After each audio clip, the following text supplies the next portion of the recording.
Morong. So, Joseph Morong is one of GMA News' brightest senior reporters. Senior? Ow!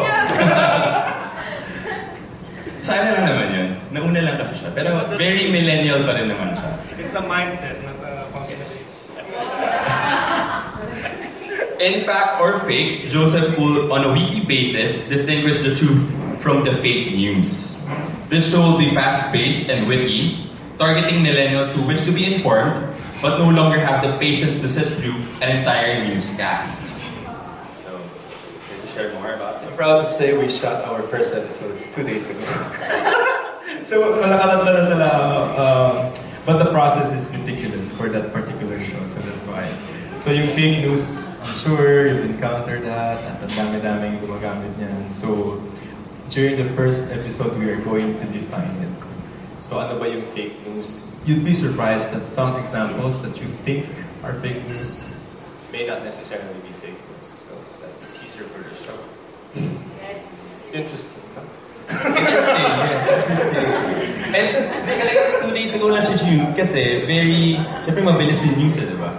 And also may schedule. Sometimes the script and then the schedule improv complication, medyo mahirap. We can only shoot ng weekend kasi nakatali ako sa news ng weekdays kasi may repertorial duties.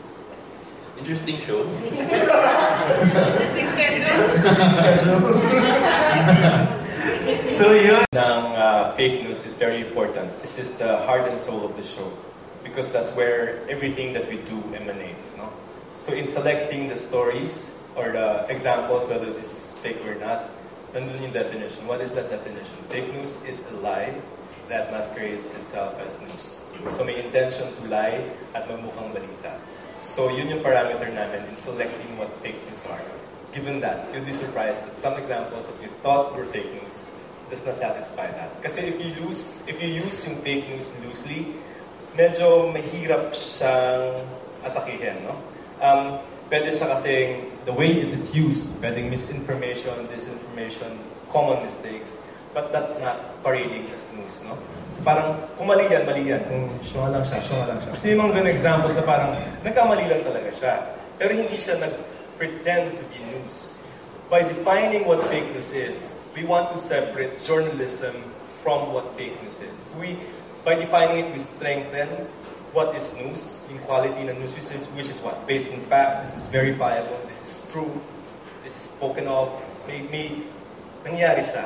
Fake news is entirely different, but it wants to appear as news. So, I think going into this, parang it's a perfect time for GMA to come into this context. Kasi mag-elections tayo sa 2019, and there's going to be a lot more fake news than we are experiencing today. Right now, medyo hindi pa siya masyadong ginagamit. No? Sa States, mas medyo prevalent siya. Sa atin, ang criticism sa media is bias. Sometimes they call us fake news, but applying the strict definition, I don't think that will apply. So lahat ba siya